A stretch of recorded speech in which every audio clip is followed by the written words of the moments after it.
occasionally that may happen. That's why it's to your advantage to show up. Well, good morning. Today is Thursday, September the 17th. What's on your mind? Macroeconomics. What's going on? Anything of a general nature out there in the world? Interest rates, which we'll become much more familiar with later in the course. Generally speaking, interest rates, they tend to move at the same pattern. That is, whether it's a rate on a car loan or a rate on a mortgage or the interest rate on bonds, they tend to follow similar patterns, even though they may be somewhat different in their absolute value. What do interest rates do to our economy, our macro economy? How are they important? Anybody want to take a wag at that? You know what a wag is? We talked about that, didn't you? When I ask you a question, if you're not sure of the answer, you are absolutely entitled, if you're not sure of the answer, to make a wild-ass guess. Okay? Control spending? Not so much, well, spending, yes, but indirectly insofar as interest rates determine, at least in part, how much money we borrow. And then we typically borrow it and spend it or invest it. Okay?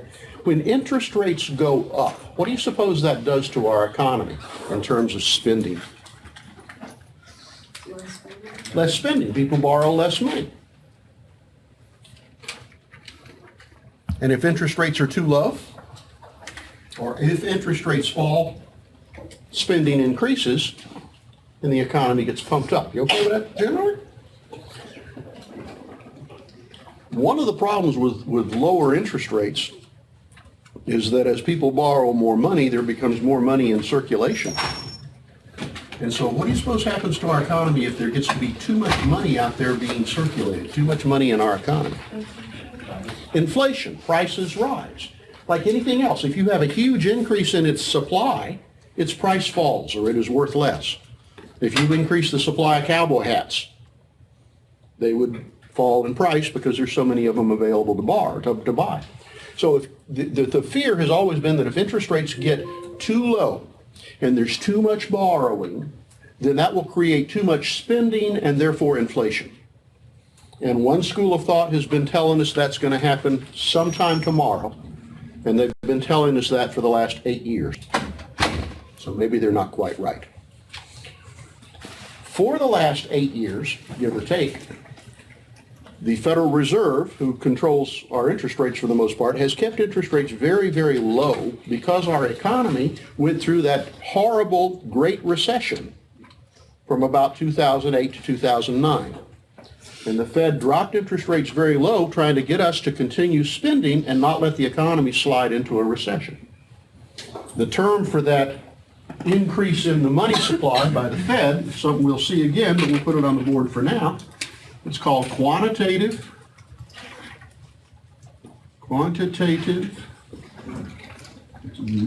easing.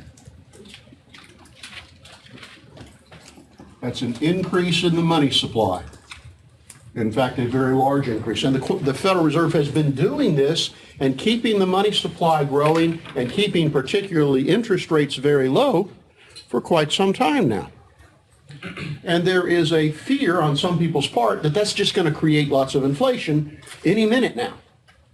Hadn't happened. Interest rates have been so low for so long, we would like to see them return back to a little higher level as they normally would be in a healthy economy. And the economy is recovering. But there's a couple of things going on, and people are wondering, when is the Fed going to raise interest rates? And two things that are going on right now. One is the Chinese economy has gotten very soft. They've got some real problems. Well, what does the Chinese economy have to do with our economy? We trade a lot. And in fact, they buy goods and services from lots of other economies. And it's like a business losing your best customer. Suddenly everything slows down. The fear is that if China's economy goes really south, a lot of other countries are going to be adversely affected because they won't be able to sell stuff to China, which has been growing. And the whole world economy will deteriorate, including the U.S. economy. And so the argument is the Fed shouldn't raise interest rates if the economy is getting ready to go south anyway, higher interest rates will just make it go further into recession. So we're worried about the Chinese economy. And the other thing is we typically raise interest rates when we see inflation starting to occur. If there's too much spending going on, we'll slow that spending down. Well, is inflation starting to occur? No. No. In fact, consumer prices fell 0.1% last month, fell. And so why would you want to raise interest rates when prices are already falling? That's just exactly the wrong thing to do. And so the speculation right now is, and the Fed will probably announce it, I think it's today or tomorrow, that we're going to raise interest rates or we're not. And the speculation on a lot of people's part is they won't. But there is that school of economists who have been saying inflation is right around the corner, and they're saying, you better raise them now, you better raise them now. It would be a good thing to raise them now. So we're going to wait and see. So that's interest rates in a matter of a few words. That's the sort of thing I would hope you would tune into. What's going on in the world, Yes, ma'am. Did you watch the debate last night? Fortunately, I had a class last night. I couldn't listen to that stuff. I find the really posturing and the ridiculous statements and the theatrics offensive to any kind of intellectual thought. So no, ma'am, I did not watch the debate last night. I am eagerly looking forward to reading the reviews of it and what people think. Did you see it? I watched all 3 hours of it. Ooh, you masochist. What did you think? Good impressions, bad impressions, anybody in particular? Both. I really like Dr. Ben Carson. You like Ben Carson? I Okay. like him a lot. Mm-hmm. Trump, I thought he was good at staying quiet towards the end, like I think he should have. Mhm. Because I think people like him more when he doesn't speak as much.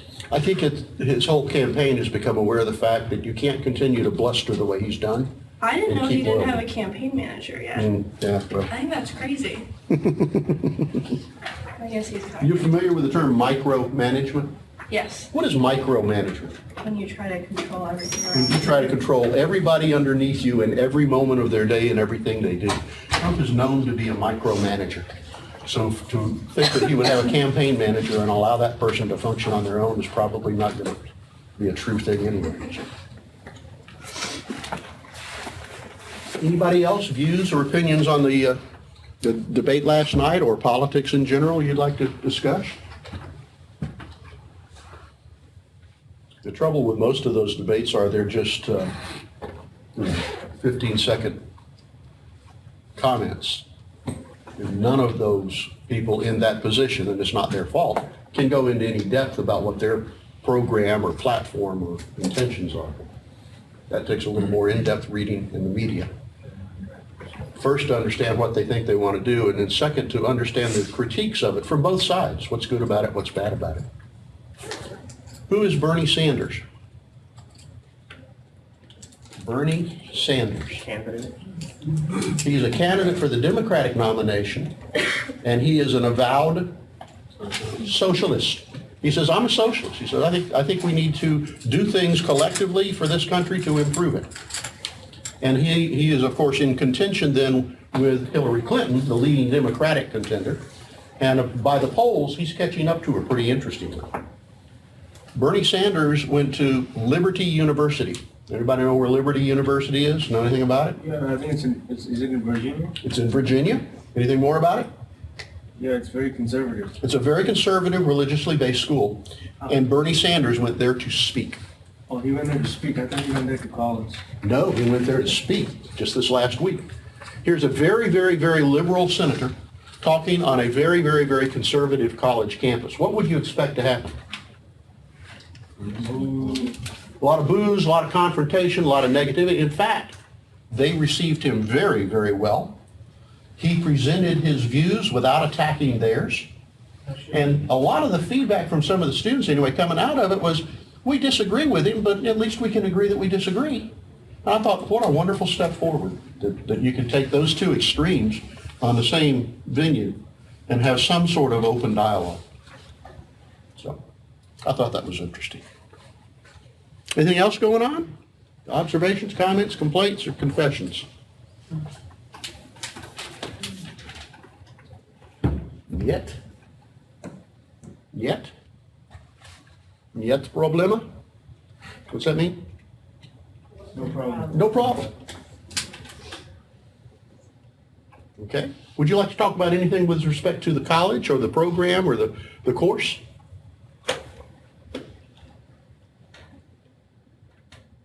Yeah, I would. Well, too bad. Okay. Go ahead. Generally, I know that we structure the course based on what we want to discuss, but I know you have a set agenda for generally how you'll track how we proceed. What generally do you find is and I know you discussed a little bit at the beginning, sort of the main tenets and things that we hope to gain from this course. From the course.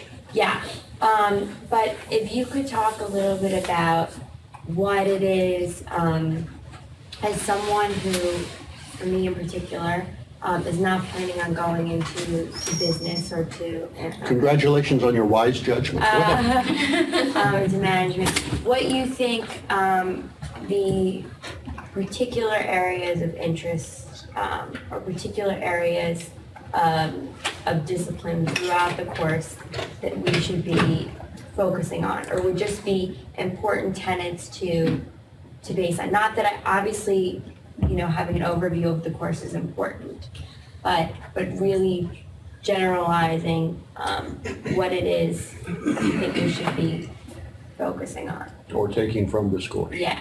I wish I could have a student ask that question in every section I teach.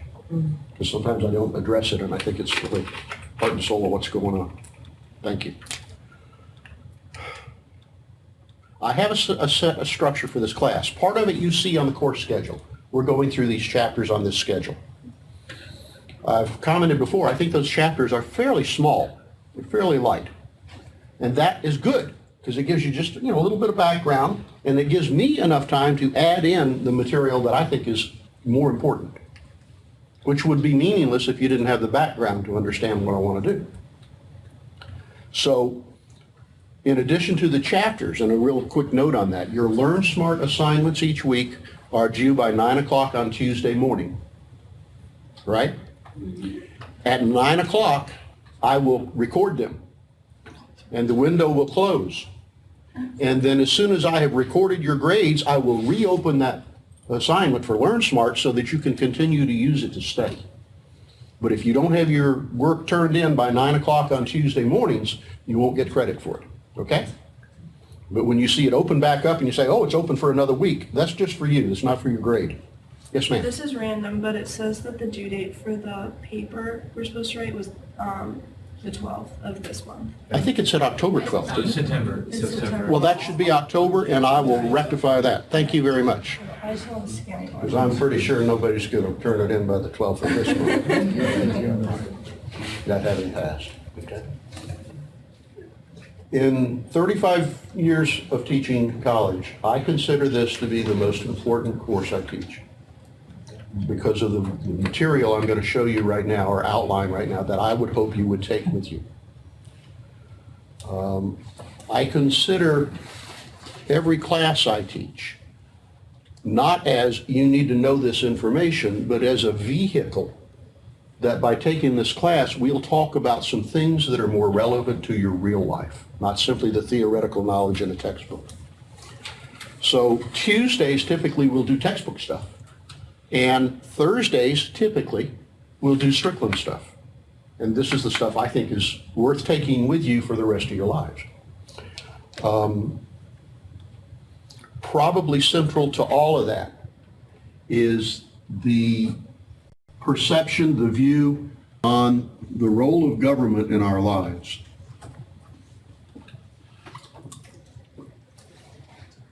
And if that sounds a little bit artificial, to what extent, as we proceed through our lives, do we need to be working collectively and together to make things, good things, happen? And to what extent should we be allowed to be free, independent, and make our own individual choices? It's that balance between independent freedom and collective action And what does capitalism say as an economic system? There should be no. Independent action, do what you want, okay? And very, very minimal role for government. What's the contrast to that? What kind of system? Economic system? Socialism, very strong socialism, approaching but not at communism, very strong socialism, where the government collects more of your taxes and decides how to spend that money instead of you keeping that money and you deciding how to spend it, okay? And what has gone on in the United States for the last 30 years, and I know some of you dislike history, but we're going to play with it anyway, more or less since Ronald Reagan, who was elected in 1980. Since that time, for the most part, our country has swung further to the right, to the conservative side, to the capitalism side, to the pro-business side, and it's had both positive and negative results. Prior to that time, if you went to, let's say 1932, when Roosevelt was elected, it went further to the left because government stepped in the Great Depression, and it created jobs for people and pumped up spending and pumped up the economy. So we went from, let's say 32 until 1980, going quite a bit to your left, and since 1980, back quite a bit to your right. And unfortunately, over the last 10 or 15 years at least, it has gotten very polarized. People on each side are very angry, and the sense of cooperation as a nation, of working together to find the middle ground, has disappeared. And for the last 8 years, certainly, our Congress, the House of Representatives and the Senate, have been unable to cooperate on very much of anything. They're too busy trying to destroy the other party. And you and I are going to face decisions somewhere in the future, the next 5 years, the next 10 years, the next 20 years, that we can't have a system of government that doesn't work. And right now it doesn't work. And as we make decisions over the next few years, we're going to have to define for ourselves, how do we want our country set up to operate with respect to individual freedom versus collective action? And so to me, that's the central point of this course, is to explain both the right side, let's say, I'm going to call it the classical view of economics, and I'm not talking politics. It'll be background, but I'm talking, let's talk the economic theory behind what decisions do we make. And so we're going to talk about the classical view, which is the capitalism type, no government view. And let's see what's good and what's bad about that. And then we're going to contrast that in economic theory with something called Keynesian economics. And the Keynesian view emphasizes that the government can do a lot of positive good for our economy and keep it from going through more Great Depressions or Great Recessions, okay? So for me, if there's a central theme, it's that, because you're going to be making decisions at the voting booth, you're going to be having conversations that will influence people, and I want you to see both sides and decide for yourself where along this spectrum of government involvement do you think we should be? And if you get to that point and you can understand and make both the arguments and the arguments against both sides, then I think you can make much better decisions in your future and have a much better impact on others when you discuss what's going on in our world. So for me, that's the central point of this course. To understand all that, we have to understand some basic economics. We've been going through some of it, and we're going to go through some more. When we get into the models for this, we'll be drawing graphs, aggregate supply, aggregate demand, and we'll be talking about things like unemployment and inflation, as we did this morning, and growth in GDP. So those are the terminology and the measurements we'll use as we talk about these issues. And behind all this, or maybe at a different level, are the microeconomics of separate issues. You know? What about the microeconomics of unemployment? Okay? What do we do about a very high school dropout rate? What happens to people that drop out of high school economically? They're unemployed. They have difficulty achieving employment, and their lifetime earnings are much less than had they finished college. And in fact, in many cases, those same people wind up being dependent upon government for subsistence or subsidies to go through their lives. And so part of my presentation through the term is going to be the topic, producers versus parasites. And that term sounds pejorative, parasites, I don't mean it to be. But think about it. Every one of us, by the end of our lives, are going to have contributed more to society than we took. We will have been producers. We will have paid taxes, etc. Or we're going to have been parasites. We're going to have taken more from society than we produced because we were on government welfare or we were on, whatever. And for you and me, individually and collectively, if we don't do a good job of moving more and more people from the parasite path to the producer path, we're going to pay for that in the long run. A prime example, a microeconomic example, is our prison system. We have taken the short-run view for the last 30, 50 years that if they screw up, put them in jail, to hell with them. And we're now beginning to realize not only have we imprisoned more people per capita in our country than any other nation on earth, it's costing us a ton of money in cash to keep them there and a ton of opportunity cost had they been made more productive. Okay so far? What are the most important years of a person's life in determining their future?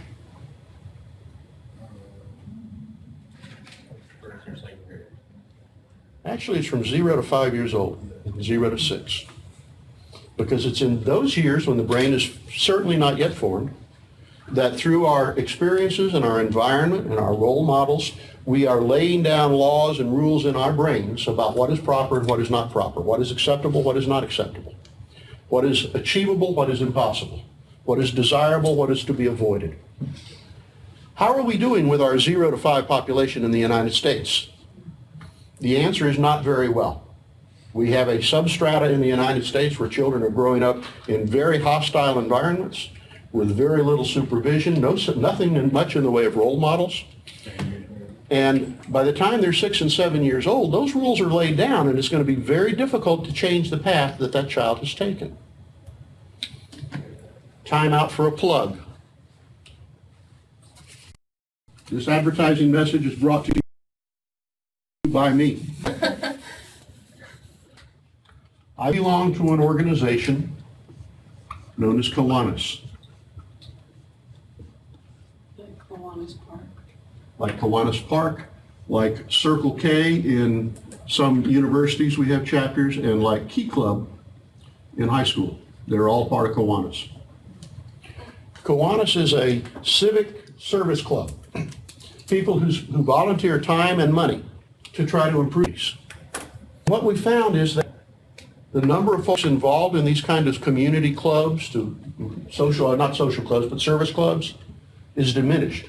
More and more of our young people growing up have not been exposed to that and are not interested in it. And so we're dealing with smaller numbers, but we're dealing with bigger problems, more and more children.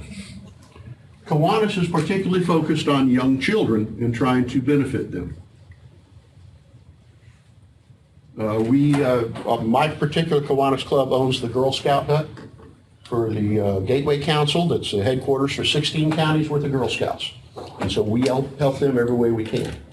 And that's from, little brownies around, 5, 6 years old on up to high school girls. We get scholarships, stuff like that. We also built a place out on 8th Avenue by Citizens Field, the football stadium, called Safety City. And if you go there, we put thousands of kids through there every year through the school system, teaching them basic child safety, whether it's at home or walking the streets or riding their bike. So we're involved in a number of projects like that. I would suggest to you that in your future, some sense of civic engagement would be worth your time, because it is not just fun and rewarding. We have a hell of a lot of fun at it too. We have a meeting once a week, Wednesdays, and sit down and have lunch together. We sing a couple of songs. We say the Pledge of Allegiance, or a little bit old-fashioned. And then we usually have a speaker come in from some group in town and tell us what they're doing allied with our particular mission, okay? So that was my commercial plug for Kiwanis, if you run into that outfit down the road. Many other civic clubs. Rotary is a big one here in town. But on balance, you're going to be a producer or a parasite. And on balance, every other person that is a parasite is going to be taking money out of your pocket for the rest of your life.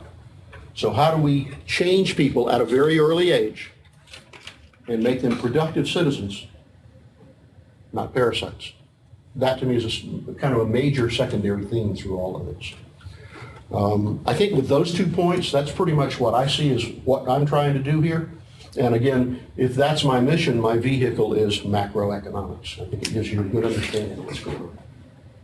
All right, other questions, comments, anything further on that? Okay. Last call, anything from the textbook before I start off on some of my stuff? Yes, ma'am. There were 2 questions on the practices that I took that I understood it when I read the explanation, but I couldn't have gotten from the question to the right answer without the explanation. I want you to tell me about it, but if you have time, if you would email me what you recall, I would also appreciate that. Go ahead. Okay, it says, my notes on me, it said government program, what government program will best offset cyclical unemployment? Good. What is cyclical unemployment? Remind me. Recession person. Yeah, it's unemployment that's caused by the economy going into a down cycle, okay? And what government programs would particularly offset that or mitigate that, reduce it? Go ahead. I don't know which one of these was the answer. I wrote those that stimulate more demand. Oh, that stimulate more demand. A government stimulus that creates more demand will blunt the effect of diminished private sector demand. That was the explanation. Mhm. I didn't understand that. And the answer was those that stimulate more demand. I just couldn't connect it. But you just did. Well, that's because I was reading this. Yeah, but now you understand what the correct answer was. Well, yeah, if I get the same question. Yeah. I'm confused on the blunt the effect of diminished private sector. What? Can you put that in English? Read it to me again. It's the words, Okay, here's the concept first, and then we'll talk about it, right? What we need is spending, so we have enough jobs. The term we use for that often in this course is going to be aggregate or complete combined total demand. That's the demand for televisions, pool tables, cars, you name it, everything combined. We need spending, which we also call aggregate demand, AD.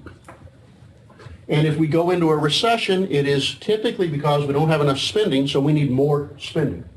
So when it says, what kind of things can we do that will blunt the impact of a recession or something like that, it's saying, what kind of things can we do that will increase spending? Now, another term that's allied with that, and close to what we may get into today, is called stimulus. Or, isn't that pretty? Oh, I feel so sleepy. Sorry. Stimulus spending, or just stimulus. This term typically refers to government increasing its spending to stimulate the economy. And that's kind of what that question was trying to ask you for. What kind of policies would offset a recession, would blunt a recession? Government spending or stimulus spending that would increase total spending in the economy. Think about this for a minute. Suppose we're in a recession and the government comes to me and says, here, Strick, here's $100. Go out and spend it and help the economy. Okay, $100. What do you think I'd do with it? No, I'm going to spend that damn thing. Where do you suppose I'm going to spend it? $100. On some Groceries. Gas. I'm going down to the ATM or to the cashier at Publix and changing it into $1 bills. Oh, wow. Now where do you think I'm going? The strip club. Bottle tickets. Do you know where Cafe Risque is? What is Cafe Risque? A strip club. A truckside or roadside trucker strip joint. If I cruise down to Cafe Risque with $101 bills, what do you think I'm going to do with it? Hopefully just get breakfast. Oh, yeah, just get breakfast. Yeah, like she said. What's that dancer's name? Peaches. Peaches. Good enough. Yeah, that is one. I'm gonna go find Peaches and ask her to start dancing for me, and I'm gonna $1 at a time, right? That does help the economy. Thank you. Am I helping the economy? Yeah. Yeah, so just reserve your judgment about my character, okay? I'm doing a noble thing. But here's the interesting thing. If I spend all of that $100 on Peaches, what is she gonna do with that money? She's gonna go back and spend it on whatever things, groceries, kids, lingerie, I don't know. But what will that money be doing? Further stimulating the economy. And if she spends grocery store, what does the grocery store do with it? They pay the employees who spend money, they buy their produce, their stock, which stimulates more spending. You see what I'm saying? That money gets taxed along the way. It gets taxed along the way, but it also gets spent and respent and respent. So if they give me $100, is that going to increase our total spending by $100? More than that. No, a hell lot more than that, isn't it? We have a term for that. It's called the multiplier effect, and you're going to see it later in the course. Don't forget the name Peaches, okay? The multiplier effect. So that's what we're talking about stimulus spending that the government could do if you wanted government to do more. They could help get us out of a recession by spending more money. Is that close enough to answering that question, Lydia? Yeah, I've literally just like a part. It says those that stimulate more demand. Like I feel like that was worded like those that stimulate more spending. That would have clipped better. So I need you to get comfortable to think of spending and demand in this course meaning the same thing. Okay. That's an excellent question because it demonstrates the fact that the terminology in here, you have to kind of get comfortable with. The biggest problem on an economics test is not answering the question, it's understanding the damn question. And so we're making some progress there. Second question, go ahead. Didn't you have two?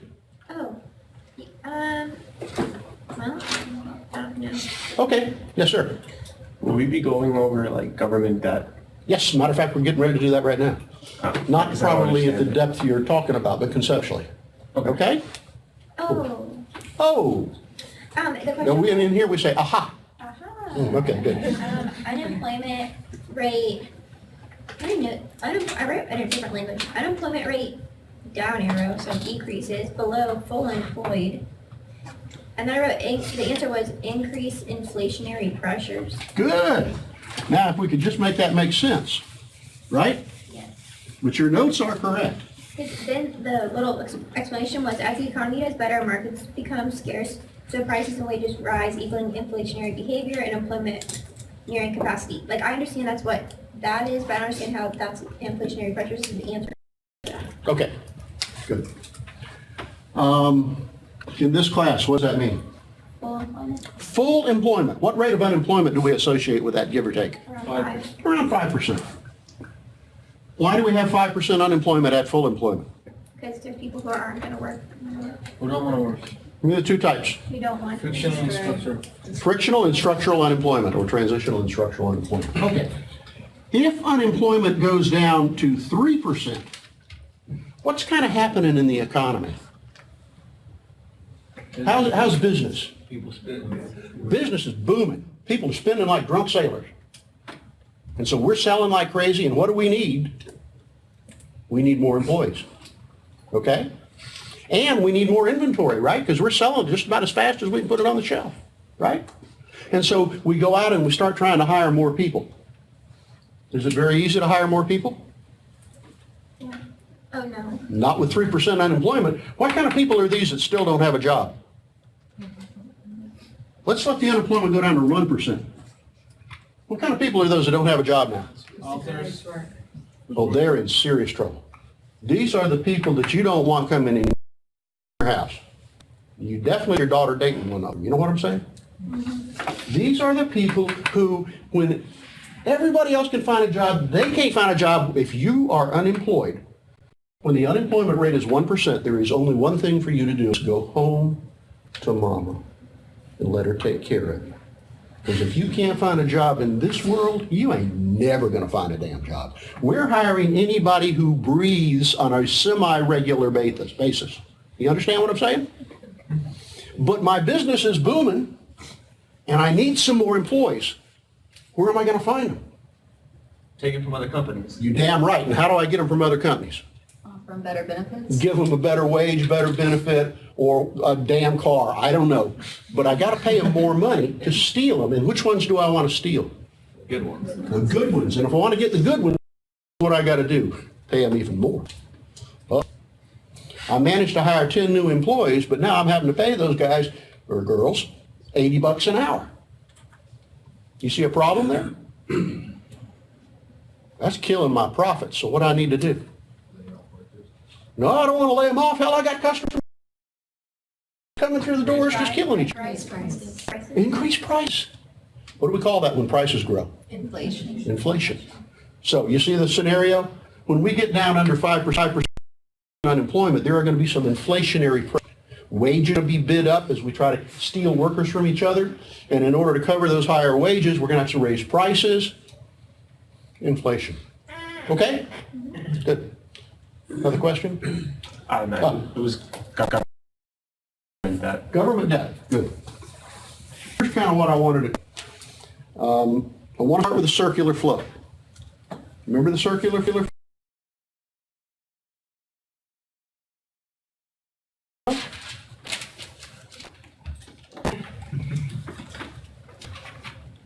Does anybody remember anything about the circular flow? Nope. Okay.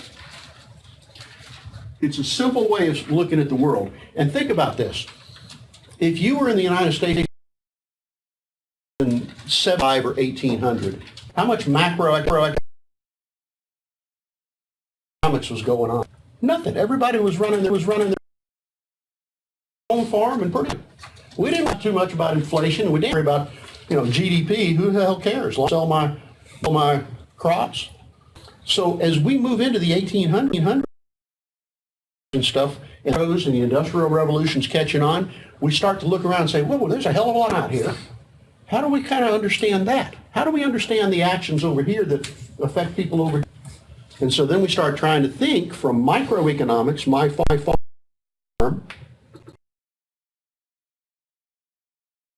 macroeconomics, the whole nation. And one of the to view the macro economy was to say, well, parts to it.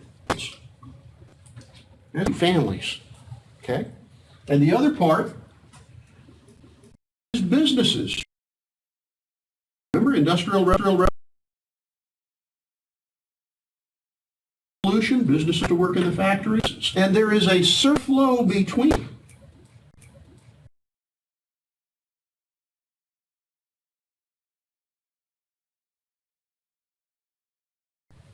The money that house spending. Again, TV, plows, or what are businesses?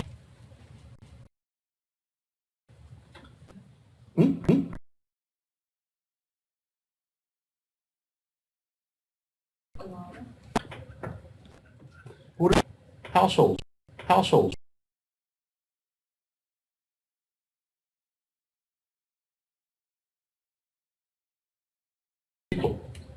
Wages.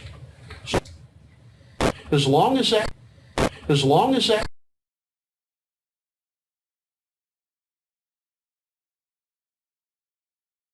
circulating jobs, and there's plenty of pretty easy.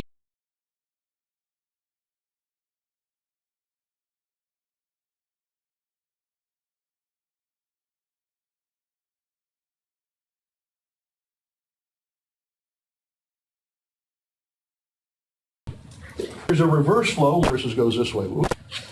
Pressure in an inner tube, slow down. Pressure in an inner tube, slow down.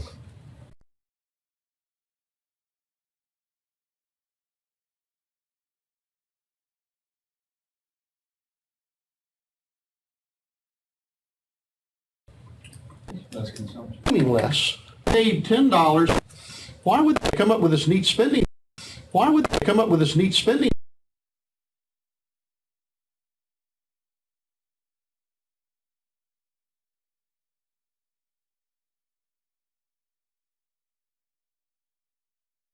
Idea, be cool, and it says, wait a minute, out of their paycheck, businesses can't afford it. This is going to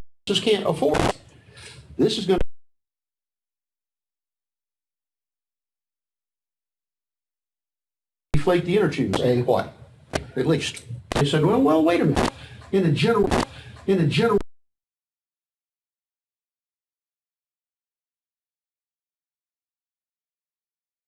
sense,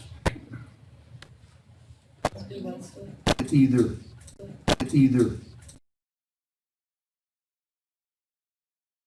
lend or in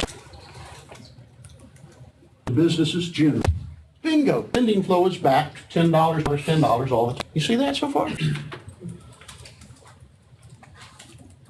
What if people saved a whole lot of money and banks weren't making many loans, and so they had a whole lot of cash on hand and nobody wanted to borrow it? Wait, why wouldn't you do that? A bunch of money in your saving and lend it out to earn some return on it. Nobody seems to want to borrow damn money. What can you do? How about lend it to people at a little lower interest rate?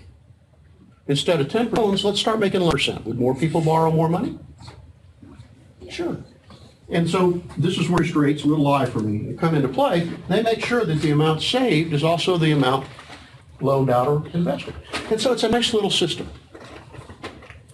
But as time goes by, a third element arises in the spending flow. As we collectively look once in a while and say, you know what? We need to go to war with Mexico. Whoa, wait a minute. How are we going to pay for that? Government's going to do it. We build a military and invade Mexico. Did we do that? Did we go to war with Mexico? Long time. Texas. Ever heard of the Mexican War? Okay. Sure. The Union, what happened? Confederacy seceded and declared war. We had to raise an army. How are we going to pay for it? Well, we're going to have to get something out here to take care of those big things. Remember, did we not discuss the public goods? What's a public? Something that the private market won't build, and so we got to get government to do it. So now we create this thing called government. And government has money going into businesses and money coming from businesses in the way of, we're going to pay this business to build these cannons for our army, and we're going to take money from them in the way of taxes. So this is taxes, abbreviated T, and this is government spending, abbreviated D. Government spending. Okay so far? You said that was government, This is government putting money into the economy and government spending and taking money out of the businesses in the way of tax. It does the same thing to consumers or households. There's government spending. We need to pay our employees, for example, right? And then there are taxes we collect from individuals, households, TX and D. So we now have stuck this third element into this circular flow, and it's government. You okay with that so far? Pretty simplistic. Slow me down if you need to take notes or anything about that. Speculation. And turn to my theme earlier. The real question I want you to deal with is, how big should it be? When the government spends, isn't it like taking out a loan? Depends. If they got the cash on board, if they got enough taxes in the treasury, they don't take a loan out, they can just spend it. But if they ain't got enough money, they may have to borrow. And then things get ugly. That's where we're going. Okay so far?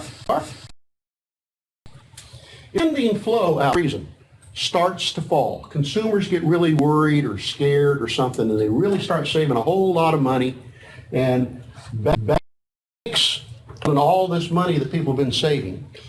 But nobody's spending money. Do you think businesses will borrow money? No, the demand for borrowed money tends to fall too, and the whole thing can slide down into a recession. And if it gets deep enough, a depression. Okay so far? Well, this is pretty much what classical economics like. And class economics, we will see, argues that it won't slow down too long before it will recover by itself. It's a very self-correcting system, and we're going to understand those arguments. However, some other people said, well, no, that's not true. It can slow down and go into a recession or a depression, and it'll stay there for a long time, and the only way to get out of it is for this part of the system to spend more money. If consumers aren't spending and businesses aren't spending and the economy's in a depression, the only agency up here that can increase spending is the government. Okay so far? Where's the government going to get the money? Taxes. Where does the government get all its money? Taxes. Well, can I erase this now? Everybody okay with that? Because here's where it starts to get ugly.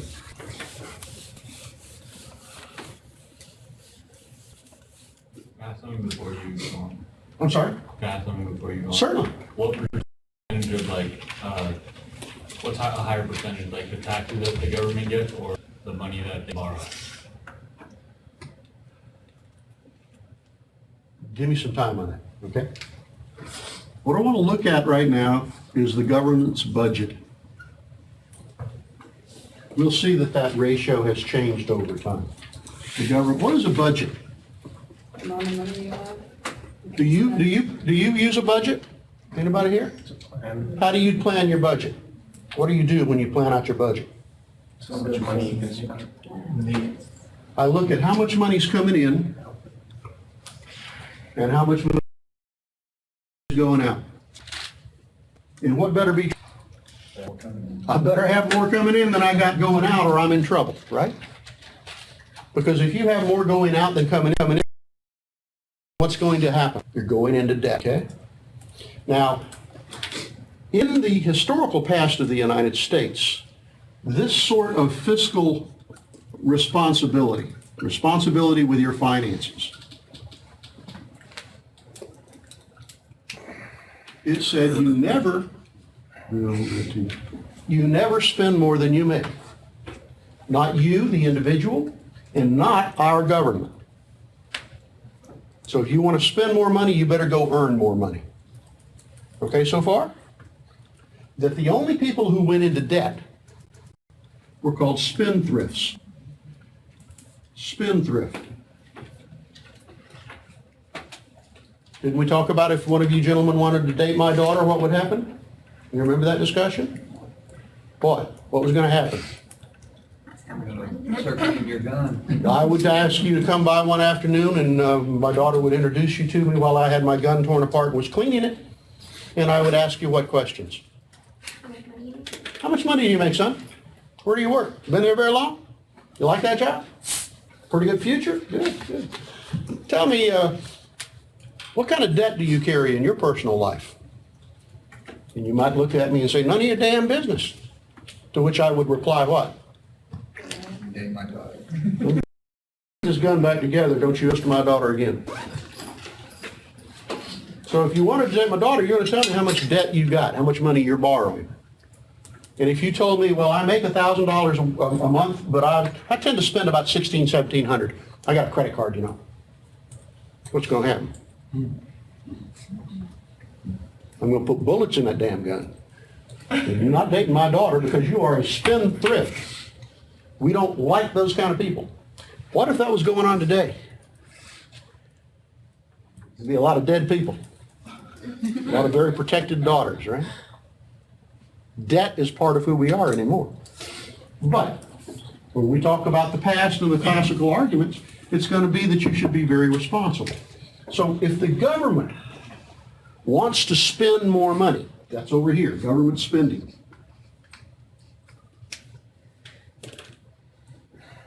As long as they have enough taxes coming in, let's like make this 100 and this 100, what's going on with their budget?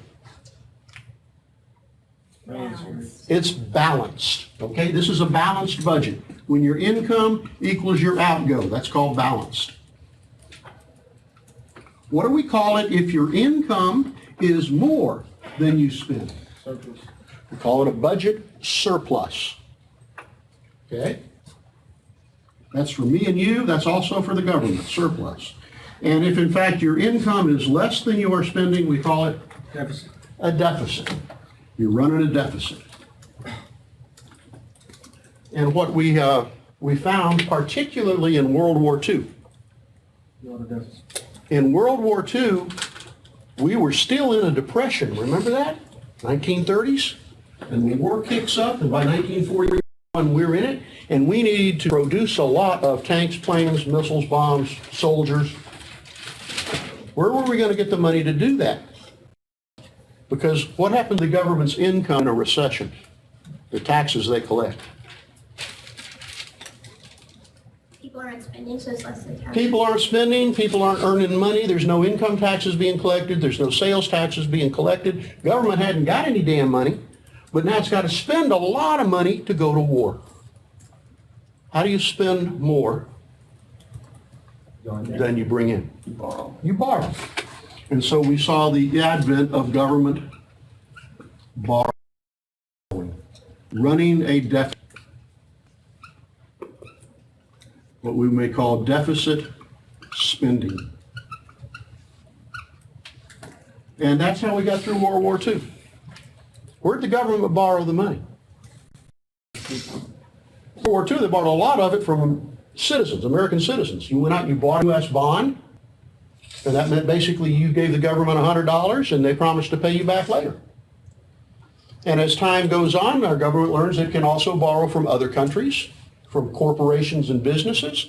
And so government finds out that they can borrow pretty well, and as long as they pay it back on time, people will continue to loan them money. And so we know that's what's going on today with the United States government. It always pays its debts. And so it can always go out and borrow more money if it needs to. And if the day comes along that, oh, I got to pay off $100 million in debt to somebody, I can go out and borrow that from somebody else and pay it off, and I can continue to perpetuate. I can continue to operate my government operating at a deficit. Till when? Good question. Good question. A lot of people today are worried that our government is so far in debt that it is a looming catastrophe. You're on the edge. And in fact, there was a lot of dissension in our Congress over the past few years about government not borrow any more money. It's too far in debt. But if you want the government to pay off its debt, what does that mean you have to do, you the government? Raise taxes, get more revenue. You've either got to raise taxes on your economy, or you've got to start spending a whole lot less money on whatever government stuff you're buying. One second.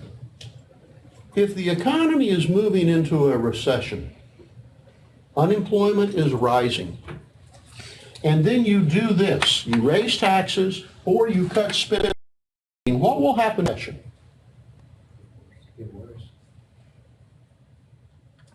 What will happen to that recession? Looks like it flips from the way you're holding your hand. Huh? It looked like you were saying it flips. If the economy started down, people losing jobs, and now the government raises taxes on you and me, what happens to this? Keeps going, gets worse. It goes further downward faster. You see that? It makes the recession worse. Listen to me carefully. You're going to hear this 100 times this term. If you try to balance your budget when the economy is going into or is in a recession, you will make it worse. You understand that? When the government is heavily in debt and people say you need to pay off your debt, the phrase we use to describe that, they're saying you need to practice austerity. I told you you'd see this word. Austerity means you should balance budget or somewhere close to it. You should reduce spending and or raise taxes. One more time. If you do that when your economy is already going south, what happens? Like police. It goes further south. Okay so far? This is what happened in Spain, Portugal, Italy, Ireland, and Greece over the last 5-7 years. That's what their governments did. What happened to their economies? They went down the tubes. Okay? People were so caught up in the idea you can't be that far in debt, you're too far in debt, you need to do this. They cut back their spending so dramatically, raised taxes so dramatically, they crushed the economies. Thousands upon thousands of people lost their homes and their jobs. What's the unemployment rate in Greece today? You got any idea? I think it's somewhere around 40%, 50%. Spain, still running around 20% unemployment. Yes, sir? So is the answer like not government spending, but government? I think the answer is, and this is a controversial area, I think the answer is you get your economy working good and then you pay off your debt or you pay it down. And I'll make the argument, there's nothing wrong with the government being in debt as long as they're healthy and paying it back. And in fact, when government and borrow money, they're good investments. I just feel like they're like spending the money on the wrong things. Or There's the crux of the matter as we get into these disagreements on what is government spending money on. But if you look at our federal government, what does it spend most of its money on? Yeah. Military. National defense. And so how much of that do you want to cut back? And you can have a hell of good discussion and a knock-out fight just over About spending is about reallocating of money other places. reallocating or waste. There's a lot of government money that's wasted. First question, yes, sir. An example of what you just said, would it be with like the Clinton administration back in the 90s? Uh-huh. Was that, he lowered the government, or was the economy good? Economy was extremely good. Clinton, Democrat, and a Republican Congress were able to agree on many, many issues. One of the issues they agreed on was to reduce welfare spending. They implemented a policy that said if you're going to draw welfare, you can't have more than 5 years of it in your lifetime, and you can't have more than 2 years in a row. What do you suppose happened to the number of people on welfare? It went down dramatically.